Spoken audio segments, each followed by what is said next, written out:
Hello প্রিয় শিক্ষার্থীরা, আসসালামু আলাইকুম। আশা করি সকলেই ভালো আছো। Study with Rakib YouTube channel এবং ফেসবুক পেজে সবাইকে আন্তরিক শুভেচ্ছা ও স্বাগত। তো দীর্ঘদিন পরে আমরা নতুন একটা ক্লাস নিয়ে তোমাদের সামনে উপস্থিত হয়েছি। যে ক্লাসটা আজকে আমরা খুবই বিস্তারিত করে সহজভাবে আলোচনা করব ইনশাআল্লাহ। তো চলো বেশি কথা না বাড়িয়ে শুরু করা যাক। তো আজকের ক্লাসটা হচ্ছে আমাদের ন্যারেশনের উপরে। এসএসসি এবং এইচএসসি লেভেলের স্টুডেন্ট যদি তুমি হয়ে থাকো তাহলে আজকের ক্লাসটা শুধুমাত্র তোমার জন্য। ন্যারেশন পারে না এমন যদি কেউ থেকে থাকে, আজকের এই পর্বটা দেখলে ন্যারেশন তার কাছে পানি হয়ে যাবে ইনশাআল্লাহ। তো ন্যারেশন আমাদের এসএসসি এবং এইচএসসি এই দুইটা পেজের খুবই গুরুত্বপূর্ণ একটা টপিক ইংলিশ সেকেন্ড পার্টে। তো ন্যারেশন থেকে আমাদের 5 মার্ক বরাদ্দ থাকে। এই 5 পাওয়ার জন্য আমাদের ন্যারেশনটা খুব ভালোভাবে বুঝতে হবে এবং করতে হবে। আমরা অনেক সময় ন্যারেশন করতে গেলে ঘাবড়ায়া যায় যে কোথায় কি হবে, কোথায় রিপোর্টিং ভার্বের কি পরিবর্তন হবে, রিপোর্টিং স্পিচের ভিতরে কি পরিবর্তন হবে, এটা আমরা ভালোভাবে বুঝতে পারি না। এই জড়তা কাটানোর জন্য আমি চলে এসেছি আজকে। দেখো, ন্যারেশন নিয়ে পরিপূর্ণভাবে আলোচনা করতে হলে তোমার এইখানে আমি যেই বেসিক জিনিসগুলো সাজিয়ে রেখেছি এটা তোমার ভালোভাবে বুঝতে হবে। তো দেখো, বেশি কথা না বেরিয়ে শুরু করা যাক। আসলে ন্যারেশন মানে হচ্ছে বর্ণনা করা। ন্যারেশন মানে কি? বর্ণনা করা, অর্থাৎ কোন ব্যক্তির ঘটনা কোন তৃতীয় ব্যক্তি বর্ণনা করা। অর্থাৎ ন্যারেশন জিনিসটা হচ্ছে কোন ব্যক্তিদের ঘটনা কোন থার্ড পার্টি বর্ণনা করা। মনে করো আমি আর আমার বাবার ভিতরে একটা ঘটনা ঘটে গেছে, সেই ঘটনাটা তুমি বর্ণনা করতেছো। আমার আর আমার বাবার ঘটনাটা তুমি বর্ণনা করতেছো। তো এরকম হচ্ছে বিষয়টা, যে যাদের ঘটনা তারা কিন্তু ঘটনাটা বর্ণনা করবে না, যাদের ঘটনা তাদের ঘটনাটা বর্ণনা করবে কোনো থার্ড পার্টি, কোনো তৃতীয় ব্যক্তি। বুঝতে পেরেছো? তো চলো, ন্যারেশন দুই ধরনের হয়ে থাকে। কয় ধরনের হয়ে থাকে? দুই ধরনের। একটা হচ্ছে ডিরেক্ট আর একটা হচ্ছে ইনডিরেক্ট। হচ্ছে ডিরেক্ট প্রত্যক্ষ আর একটা হচ্ছে ইনডিরেক্ট পরোক্ষ। তো দেখো, প্রত্যক্ষ এবং পরোক্ষ এই দুইটা, অথবা ডিরেক্ট ইনডিরেক্ট, এই দুইটা জিনিস আমরা পরিপূর্ণভাবে শিখতে পারবো। তুমি যদি একটা শিখো তাহলে তুমি আরেকটা অটোমেটিক্যালি শিখে যাবা। প্র্যাকটিসের মাধ্যমে ডিরেক্ট ইনডিরেক্ট সবগুলো বিস্তারিত আলোচনা করা হবে ইনশাআল্লাহ। ন্যারেশন তোমার কাছে পানি পানি হবে। তো দেখো, ন্যারেশন করতে গেলে আমাদের সর্বপ্রথম জানতে হবে, ন্যারেশন পারতে হলে সেন্টেন্স এবং টেন্স সম্পর্কে খুব ভালোভাবে ধারণা থাকতে হবে।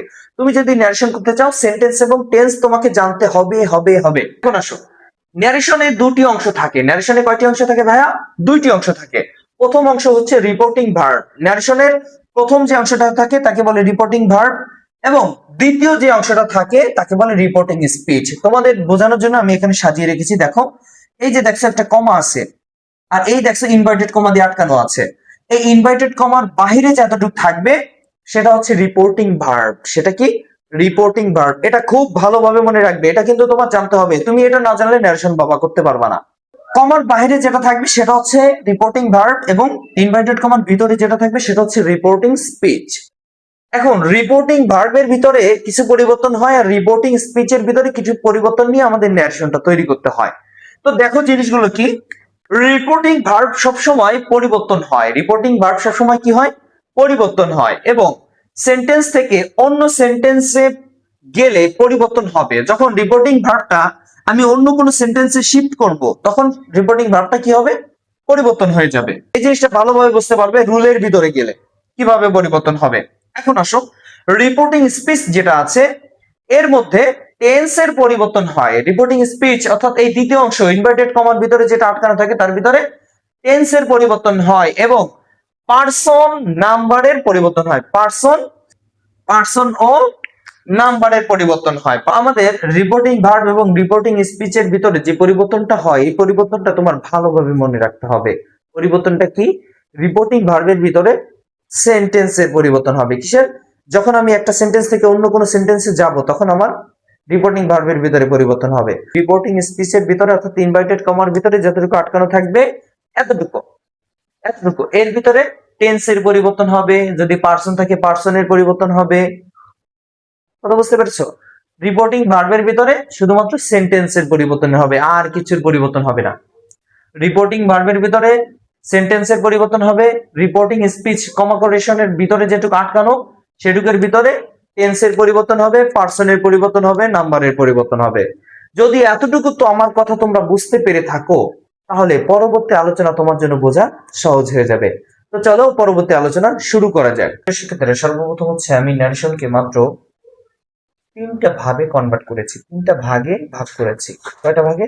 তিনটে ভাগে। এর ভিতরে একটা ভাগ হচ্ছে সেন্টেন্স, আরেকটা ভাগ হচ্ছে টেন্স, আরেকটা ভাগ হচ্ছে পার্সন। আমি তিনটা রুলের মাধ্যমে এই তিনটা ভাগকে আমি তোমাদের সামনে উপস্থাপন করব। আশা করি তোমরা ভালোভাবে দেখবে এবং বোঝার চেষ্টা করবে।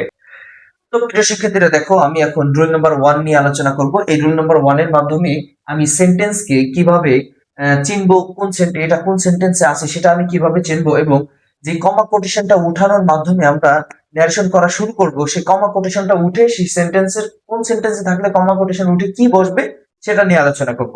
তো দেখো রুল নাম্বার 1 এখানে আছে সেন্টেন্স। যদি বাক্যটি অ্যাসার্টিভ সেন্টেন্সের হয়, যদি বাক্যটি অ্যাসার্টিভ সেন্টেন্সের হয় তাহলে রিপোর্টিং ভার্বে সেইড অথবা টু বসে। যদি অ্যাসার্টিভ সেন্টেন্স হয় সেইড অথবা টোল বসবে কোথায়? রিপোর্টিং ভার্বে। এবং ইনভাইটেড কমা উঠে দ্যাট বসবে। ইনভাইটেড কমা উঠে কি বসবে? দ্যাট বসবে। এখন আসো, যদি ইন্টারোগেটিভ সেন্টেন্স হয় মানে প্রশ্নবোধক বাক্য হয় তাহলে রিপোর্টিং ভার্বে আস্কড বসবে। রিপোর্টিং ভার্বে কি বসবে? আস্কড বসবে। এখন ইনভাইটেড কমা উঠে কি হবে? ইনভাইটেড কমা উঠে যদি ইয়েস আর নো কোশ্চেন হয়, ইয়েস আর নো কোশ্চেন এক জিনিস আর ডাব্লিউএইচ কোশ্চেন কিন্তু আরেক জিনিস। ইয়েস আর নো কোশ্চেন কোনটা? যে প্রশ্নটার উত্তর হ্যাঁ অথবা না হয় সেটা হচ্ছে ইয়েস আর নো কোশ্চেন, আর যে প্রশ্নটার উত্তর হ্যাঁ অথবা না হয় না সেটা ইয়েস আর নো কোশ্চেন না, সেটা হচ্ছে ডাব্লিউএইচ ওয়ার্ড, ডাব্লিউএইচ কোশ্চেন। সেটা কি? WH question. তো এখানে আমি বললাম যে মনে করো are you going to Dhaka, তুমি কি ঢাকা যাচ্ছ? তুমি বলবা যে yes I am going to Dhaka, অথবা কি বলবা? No I am not going to Dhaka. এখন আমি যদি বলি হোয়াটস ইওর নেম, তুমি কি বলবা? ইয়েস। অবশ্যই বলবা না যে ইয়েস, তুমি বলবা কি my name is Simon, my name is Simon, এরকম কিছু একটা বলবা। তো যদি ইয়েস আর নো কোশ্চেন থাকে তাহলে ইনভাইটেড কমা উঠে ইফ বসবে। কি বসবে? ইফ বসবে। আর যদি ইয়েস আর নো কোশ্চেন না থাকে, অর্থাৎ ডাব্লিউএস ওয়ার্ড দিয়ে শুরু হয়, how, what, who, where, when, যদি এরকম থাকে, ডাব্লিউএস ওয়ার্ড দিয়ে যদি শুরু হয় তাহলে ডাব্লিউএস কোশ্চেনটাই বসে যাবে। অর্থাৎ যে ডাব্লিউএস ওয়ার্ডটা থাকবে সেই ওয়ার্ডটাই, সেই কোশ্চেনটাই বসে যাবে। আশা করি বুঝতে পেরেছো ইন্টারগ্রেটিভ সেন্টেন্সে কেমন হবে। ইন্টারগ্রেটিভ সেন্টেন্সে রিপোর্টিং ভার্বের ভিতরে আস্কড আসবে, এবং যদি ইয়েস আর নো কোশ্চেন হয় তাহলে ইনভাইটেড কমা উঠে ইফ বসবে। আর যদি ডাব্লিউএস ওয়ার্ড দিয়ে শুরু হয় তাহলে ডাব্লিউএস কোশ্চেনটাই বসে যাবে। আশা করি এতটুকু বুঝতে পেরেছো। তো এখন আসো ইম্পারেটিভ সেন্টেন্স। ইম্পারেটিভ সেন্টেন্সটা এই রিপোর্টিং ভার্বের ভিতরে কি আসে দেখো। যদি সেন্টেন্সটা ইম্পারেটিভ সেন্টেন্স হয় তাহলে রিপোর্টিং ভার্বের ভিতরে কি পরিবর্তন হয়? যদি ওই সেন্টেন্সের ভিতরে আদেশ বোঝায় তাহলে ওয়ার্ডার হয়, যদি উপদেশ বোঝায় তাহলে অ্যাডভাইসড হয়, যদি অনুরোধ বোঝায় তাহলে রিকোয়েস্ট হয়, যদি কিছু নাই বোঝায়, কিছু না বোঝায় তাহলে টোল্ড হয়। তাহলে কি হয়? টোল্ড হয়। তাহলে আদেশ বোঝাইলে অর্ডার, উপদেশ বোঝাইলে অ্যাডভাইস, অনুরোধ বোঝাইলে রিকোয়েস্ট, কিছু না বোঝাইলে টোল্ড। আশা করি এতটুকু বুঝতে পেরেছো। এখন আসো ইনভাইটেড কমা উঠে কি হবে। ইনভাইটেড কমা উঠে যদি হ্যাঁ বোধক হয়, সেন্টেন্সটা যদি হ্যাঁ বোধক হয় তাহলে টু হবে, যদি না বোধক হয় তাহলে নট টু হবে। হ্যাঁ বোধক হলে টু, না বোধক হলে নট টু। কিভাবে হবে এক্সাম্পলে গেলে পরিপূর্ণভাবে বুঝতে পারবা। দেখো এখন আসো অপটেটিভ সেন্টেন্স। অপটেটিভ সেন্টেন্সে জাস্ট এই যে প্রেয়ার এবং উইশ এই দুইটা জিনিসই থাকবে। অর্থাৎ অপটেটিভ সেন্টেন্সে রিপোর্টিং ভার্বের ভিতরে প্রেয়ার এবং উইশ এই দুইটা জিনিস থাকবে, প্রেয়ার এবং উইশ এই দুইটা জিনিসই থাকবে। আর ইনভাইটেড কমা উঠে কি বসবে?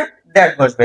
এখন আসি এক্সক্লামেটরি সেন্টেন্স এবং সর্বশেষ যে সেন্টেন্সটা আছে আমাদের এই সেন্টেন্সের ভিতরে রিপোর্টিং ভার্বের ভিতরে যদি আনন্দ বোঝায় সেন্টেন্সটা, ওই এক্সক্লামেটরি সেন্টেন্সটা যদি আনন্দ বোঝায় তাহলে এক্সক্লেম উইথ জয় হবে। আর যদি দুঃখ বোঝায় তাহলে রিপোর্টিং ভার্বের ভিতরে কি হবে? Exclaim with sorrow. এই দুইটা জিনিস বসবে। আনন্দ বোঝাইলে এক্সক্লেম উইথ জয়, আর দুঃখ বোঝাইলে এক্সক্লেম উইথ সরো, এই জিনিসটা বসবে। এখন আসো ইনভার্টেড কমা উঠে কি হবে? এক্সক্লামেটরি সেন্টেন্সে ইনভার্টেড কমা উঠে দ্যাটই বসবে। তার মানে আমাদের জন্য ইনভার্টেড কমা উঠিয়ে দ্যাট বসে তিনটা সেন্টেন্সে, অ্যাসার্টিভ সেন্টেন্সে, অপটেটিভ সেন্টেন্সে, এক্সক্লামেটরি সেন্টেন্সে ইনভার্টেড কমা উঠে দ্যাট বসে। এতটুকু যদি মনে রাখতে পারো যে কোথায় ইনভার্টেড কমা উঠে কোন সেন্টেন্সে কি হবে, তাহলে ইনশাআল্লাহ ন্যারেশন তোমার কাছে কত যে সহজ হয়ে যাবে। তুমি শুধু চিন্তা করবা যে এগুলো আগে কেন দেখো নাই, এইভাবে আগে কেন শিখো নাই। তো আমার আবারও একটু দেখো, আবারও জিনিসটা একটু ভালোভাবে দিয়ে দেখাই দেই। অ্যাসার্টিভ সেন্টেন্সে রিপোর্টিং ভার্বের ভিতরে সেইড টু অথবা টোল্ড বসবে এবং ইনভার্টেড কমা উঠে দ্যাট বসবে। ইন্টারোগেটিভ সেন্টেন্সে আস্কড বসবে, শুধুমাত্র আস্কডই বসবে রিপোর্টিং ভার্বের ভিতরে, এবং ইনভার্টেড কমা উঠে ইয়েস আর নো কোশ্চেন যদি হয়, প্রশ্নটা যদি হ্যাঁ হ্যাঁ অথবা না এর উত্তরে হয় তাহলে ইট বসবে। আর যদি হ্যাঁ অথবা না এর উত্তরে না হয়, অর্থাৎ ডাব্লিউএস ওয়ার্ড দিয়ে যদি প্রশ্নটা করা হয় তাহলে ওই ডাব্লিউএস কোশ্চেনটাই বসে যাবে।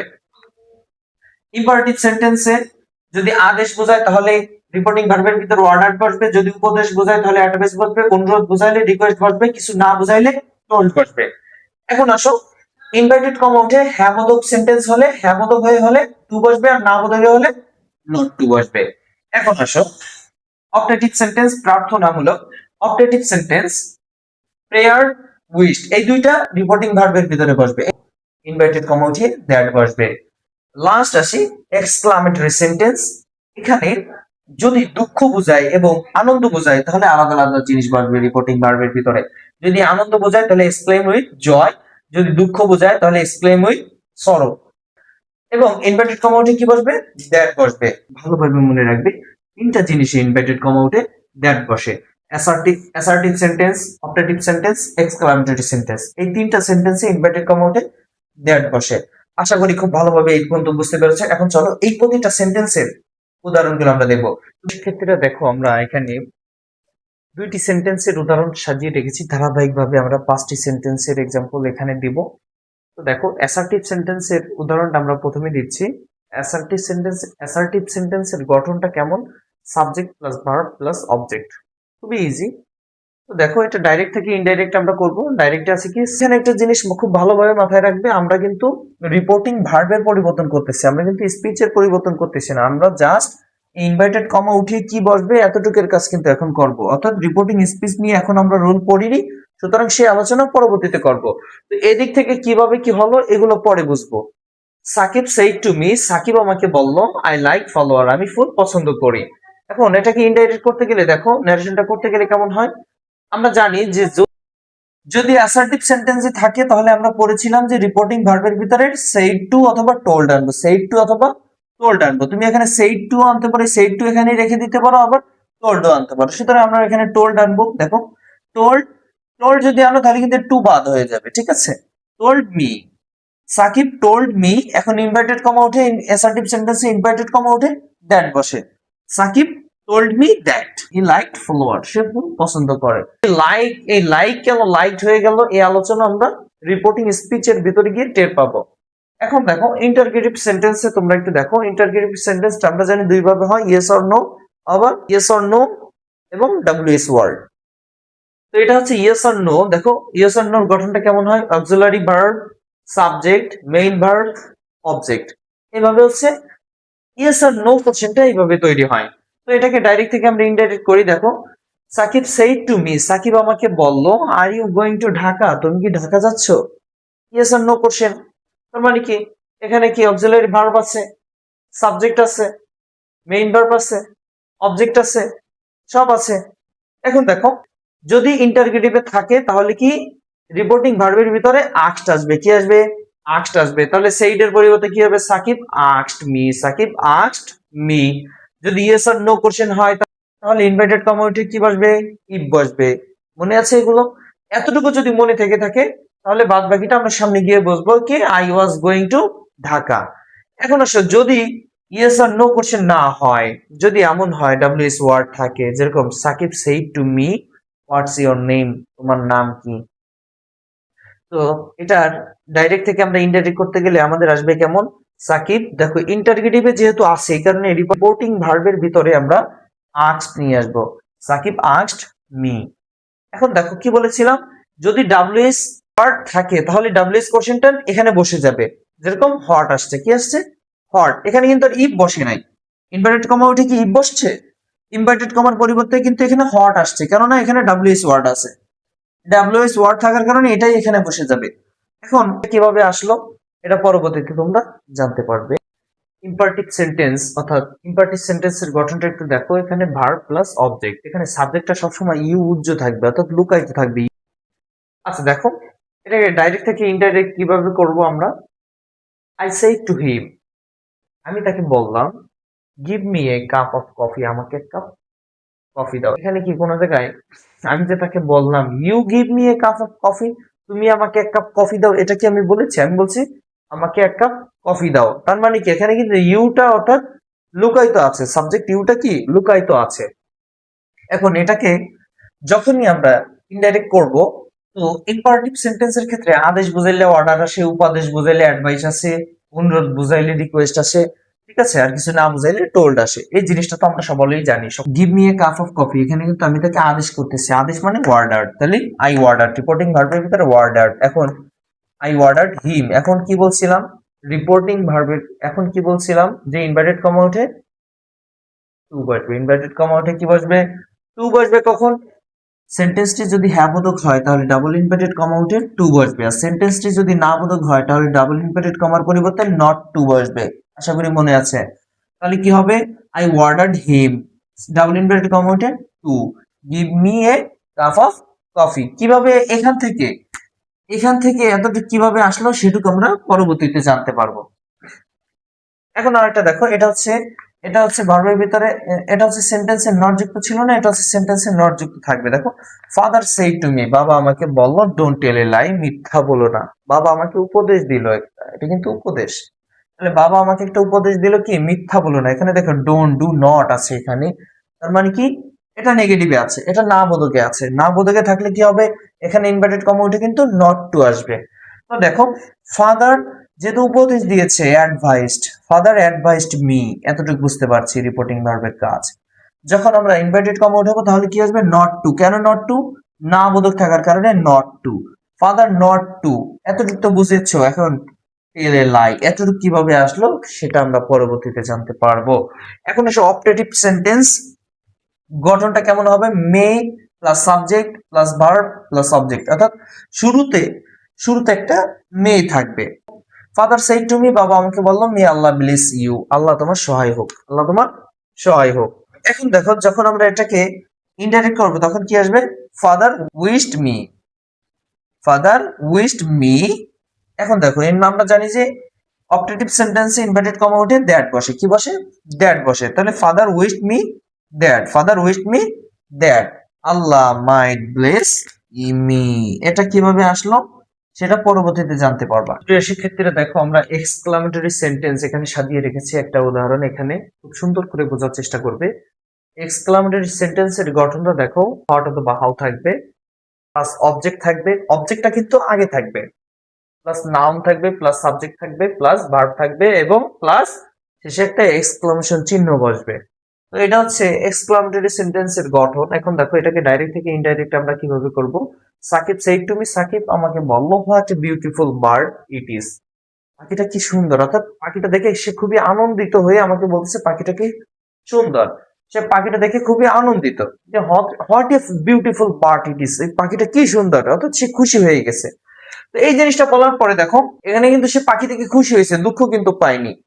এই জিনিসটা বুঝতে হবে। দেখো, আমরা কি বলছিলাম, যদি খুশি হয় বা আনন্দ হয় তাহলে কি বলবে, রিপোর্টিং ভার্বের ভিতরে এক্সক্লেম উইথ জয় আনতে হবে। যেরকম সাকিব এক্সক্লেম উইথ জয়, এখন আসে এতটুকু রিপোর্টিং ভার্বের কাজ হয়ে গেছে। এখন আমি বলতে পারছি কি, যে ডাবল ইনভার্টেড কমা উঠিয়ে ডাবল ইনভার্টেড কমার পরিবর্তে এক্সক্লামেটরি সেন্টেন্সেও দ্যাট বসে। Sakib exclaim with joy that, এতটুকু আমি আশা করি বুঝতে পেরেছো, এতটুকু বুঝতে পেরেছো। বাদ বাকি এখান থেকে এই যে যতটুকু আসছে, যে কি আসছে, it was a very beautiful bird, it was a very beautiful bird, এটা কিভাবে আসলো ইনশাআল্লাহ আগামী পর্ব থেকে আমরা আলোচনা করব। তো আমাদের প্রথম পর্ব শুধুমাত্র রিপোর্টিং ভার্বের ভিতরে এবং ইনভার্টেড কমা উঠানোর ভিতরেই সীমাবদ্ধ থাকবে ইনশাআল্লাহ। আমাদের যে রিপোর্টিং স্পিচের যে বিষয়টা আছে, এই স্পিচের ভিতরে টেন্সের পরিবর্তন হয় কিভাবে, পার্সনের পরিবর্তন হয় কিভাবে না, সেই বিষয়ে আমরা মাত্র 2টা পর্বে পরিপূর্ণভাবে আলোচনা করার চেষ্টা করব। সুতরাং যারা আমাদের এই ভিডিওটা পরিপূর্ণভাবে দেখেছো তাদেরকে অসংখ্য ধন্যবাদ, এবং এই ভিডিওতে যদি তুলনামূলকভাবে যদি কিছুটা উপকৃত হয়ে থাকো তাহলে ইনশাআল্লাহ আমাদের চ্যানেলের সাথে থাকবে, এবং ভাই ব্রাদার বন্ধু বান্ধব যারাই তোমাদের ক্লাসমেট আছে তাদের সবার নিকট শেয়ার করে রাখবে। আর বিশেষ করে আগামী পর্বগুলো দেখার জন্য খুবই বিশেষভাবে অনুরোধ থাকবে। আগামী পর্ব আসা পর্যন্ত ভালো থাকবে, সুস্থ থাকবে। আল্লাহ হাফেজ।